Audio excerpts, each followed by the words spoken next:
Next question है हमारा छठा। पांच क्वेश्चन पढ़े थे नहीं? छठा क्वेश्चन है एक्टिव लिसनिंग। स्टेज का वर्णन करो। देखो हमने कल पढ़ा है भाई एक्टिव लिसनिंग। एक्टिव लिसनिंग का मतलब क्या है? भाई ध्यान से सुनना। भाई कोई भी चीज के है भाई ध्यान पूर्वक सुनना। अगर हमारा समझ में आवा ठीक है, नहीं आगे तक फीडबैक देना, बड़ी रिप्लाई देना। भाई मतलब ये समझ में नहीं आया है तो उसकी स्टेज कौन सी है? देखिए, एक्टिव लिसनिंग सुनने का सबसे अच्छा तरीका है। क्वेश्चन किसका समझ में आवा है? भाई जो एक्टिव होकर बैठा है उसके समझ में आऊगा।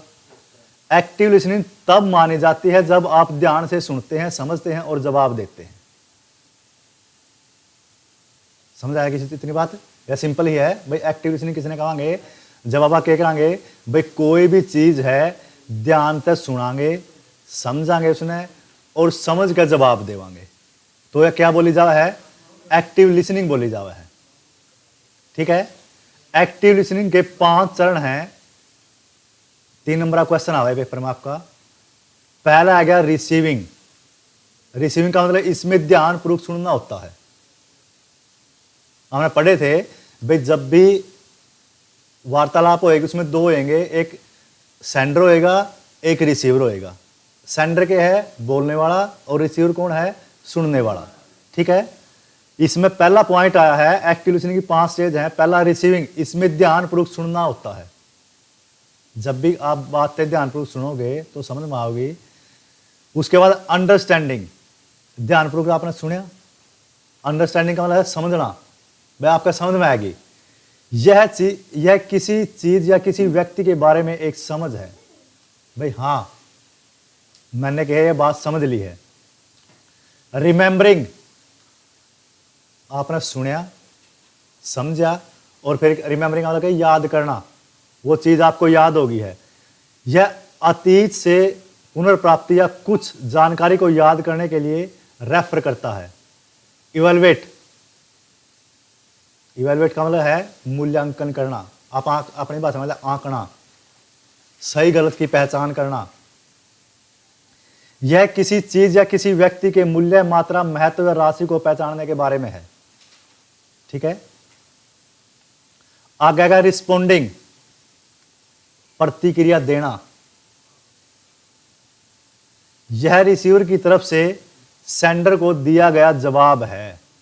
आपने समझा, ठीक है, आराम से सुना, समझा और याद करया, इवेलुएट मूल्यांकन करया, फिर आपने बताया भाई हाँ भाई ये चीज मेरे समझ में आएगी तो उसको बोलेंगे रिस्पॉन्स देना, कोई प्रतिक्रिया करनी। भैया समझ में नहीं आई तो ये इसको क्या बोलेंगे? हम रिस्पोंडिंग बोलेंगे, जो भी प्रतिक्रिया करी है आपने। नेक्स्ट क्वेश्चन आएगा आपका, हम एक्टिव लिसनिंग को कैसे सुनिश्चित कर सकते हैं? एक्टिव लिसनिंग को सुनिश्चित करने के लिए एक शब्द का यूज किया गया इसमें, रिस्पेक्ट नाम का शब्द। ठीक है। रिस्पेक्ट में जितने भी अक्षर हैं RESPECT, इनका अलग अलग मीनिंग बताया गया है। पहला आ गया आर। आर का मतलब देखिए क्या है?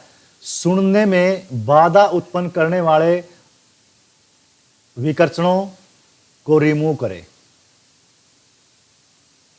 मान लीजिए कौन से होते हैं? माइक, इसने उदाहरण दिया जैसे माइक। भाई 2 व्यक्ति बात कर रहे हैं या भाई मान लीजिए डीजे आ गया, बोलने लग गया तो उनका ध्यान भंग हो जाएगा। भाई 2 बातें कर रहे हैं बैठ के, भाई बीच में मोबाइल फोन आ गया तो ध्यान भंग हो जाएगा। तो क्या है? आर का मतलब क्या है? भाई उनको रिमूव करना हमने। आर का मतलब इसने क्या लिया? रिमूव से। भाई ऐसी चीजें को हमने क्या है? रिमूव करना है जो हमारी एक्टिव लिसनिंग को प्रभावित करती हैं। ठीक है। दूसरा है ई से लिया उसने आई कॉन्टैक्ट, सुनने के दौरान बोलने वाले को देखने के लिए रेफर करना। अगर हम एक्टिव, हाँ ठीक है, नहीं अगर मैं इसका किसी का जी नहीं करे सुनना तो आराम से नहीं बैठा रहेगा नीचे नेट करके, क्यों? एक्टिव ही नहीं है वो, जी नहीं करे उसका सुनना। अगर वो एक्टिव है तो उसकी आई कांटेक्ट उस पर गड़ी रहूंगी, उस क्वेश्चन की ओर, जो बोलने वाला उसकी ओर, ठीक है, वो हर बात को सुनेगा। और एस का मतलब लिया इसने शो, यह शो करता है कि आप गेस्चर के माध्यम से स्पीकर को ध्यान से सुन रहे हैं। मतलब आप गेस्चर का मीनिंग हमने कल क्या पढ़ा था, गेस्चर का मतलब क्या पढ़ा हमने भाई, एक्टिव होकर, हाँ एक्टिव रहना भाई, सही से बैठना नहीं भाई, अपना बैठे बैठे कुर्सी पे बैठे हैं, कहीं बैठे हाथ पैर लाए जाओ ऐसे, बिल्कुल स्थिर पोजीशन में, हमारा शरीर सही लगना चाहिए, हाँ भाई एक्टिव होकर बैठे हैं। तो उसके बाद आएगा पे, पी से बना इसने पे अटेंशन, यानी ध्यान दे और बोलने वाले को ध्यान से सुने। ई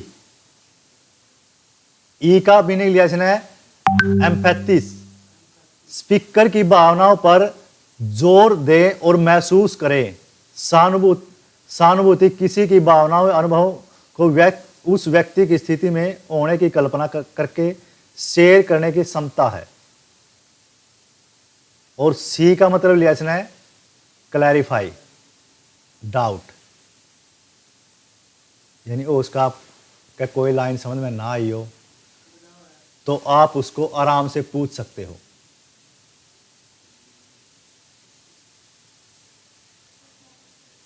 टी का मतलब है इसमें ट्यून से, सुनते समय खुद को चुप रखें, बोले ना, ठीक है, अर्थात स्पीकर की बात खत्म होने का इंतजार करें और फिर जवाब दे। यह रिस्पेक्ट का मीनिंग था।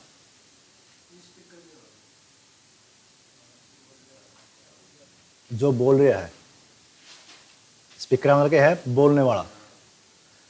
अब देखो रिस्पेक्ट का जो फुल फॉर्म है, ये एग्जाम में आई थी अपने, जो अपना वो था, वो कौन सा परी बोर्ड, ठीक है, उसमें रिस्पेक्ट की फुल फॉर्म आई थी। अगला क्वेश्चन है एक्टिव लिसनिंग की बाधाओं को कैसे दूर कर सकते हैं। लास्ट क्वेश्चन है ये, एक्टिव लिसनिंग की बाधाओं को हम कैसे दूर कर सकते हैं। देखिए आपने एक्टिव सुनने के विभिन्न कारकों चरणों के बारे में सीखा है। अब इन जो भी परेशानी आती है, जो भी बैरियर आते हैं, हम उनको कैसे दूर कर सकते हैं। पहला फैक्टर कौन सा है, बीइंग प्री ऑक्यूपाइड, यानी व्यस्त बेचैन।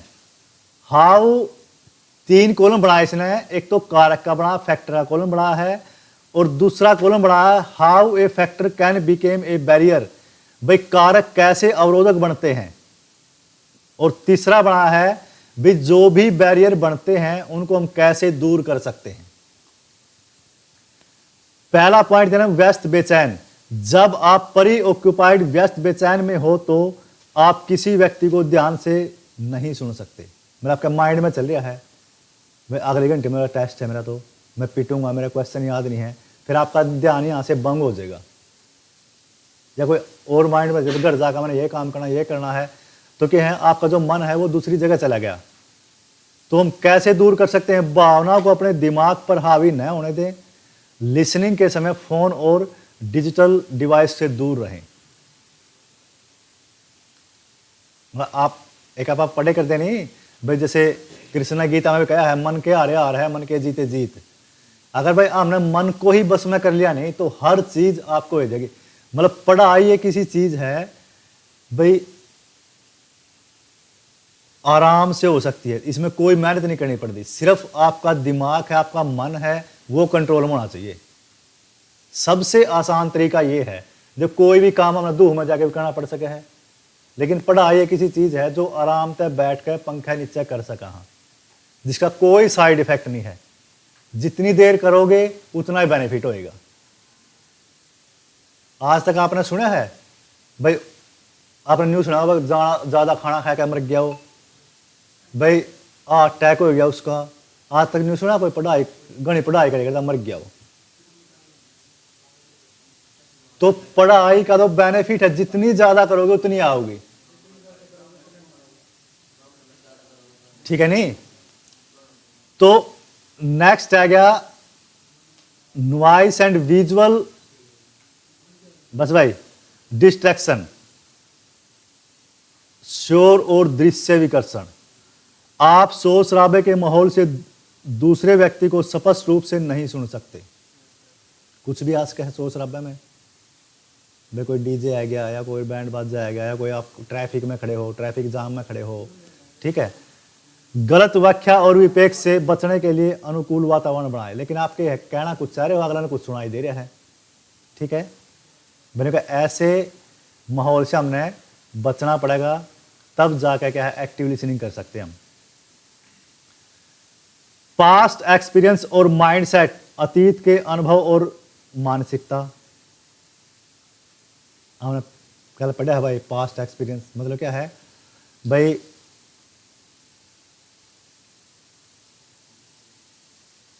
मान लीजिए दो फ्रेंड थे भाई, उनकी सही बनाई कर दिया आपस में, और फिर क्या हुआ, एक ने चीटिंग कर दी, उनकी बात बिगड़ गई।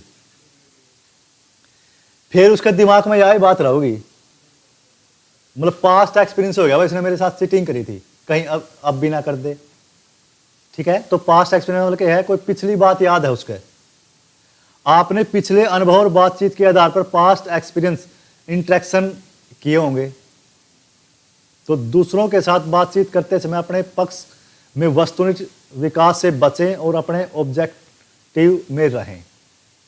इस प्रकार बचा जा सकता है। ये बैरियर है आपका, और ये बैरियर से दूर होने का सुझाव है। आगे पर्सनल फैक्टर। पर्सनल फैक्टर का मतलब क्या हो गया भाई, कोई निजी है कोई समस्या, तो अगर कोई निजी बात आपके दिमाग में आई रहेगी तो आप नहीं ध्यान से सुन सकते अगले को। आपकी व्यक्तिगत भावनाएं आपके सुनने को प्रभावित कर सकती हैं। उदाहरण के लिए किसी दूसरे व्यक्ति के बारे में आपकी पूर्व धारणा। दूसरे व्यक्ति को बोलना समाप्त करने दें और फिर जवाब दें। मैंने ओ उसका आपका एंटी बंदा हो, कुछ भाषण दे रहा हो, आपके दिमाग में कुछ रह जावे, ठीक है। तो पहले उसको बोलने दे, उसके बाद ही आप जवाब दे उसको। पहले उसको ध्यान से सुने भाई क्या क्या कह रहा है ये, उसके बाद ही आपने रिप्लाई देना, बीच में टोकना। वो मतलब क्या थे ये 3 कॉलम थे, कारक, फैक्टर और बैरियर कौन से हैं, उन बैरियर को हम कैसे दूर कर सकते हैं, ठीक है। 8 क्वेश्चन थे भाई इस यूनिट के, ठीक है। कर लोगे, ठीक है भाई।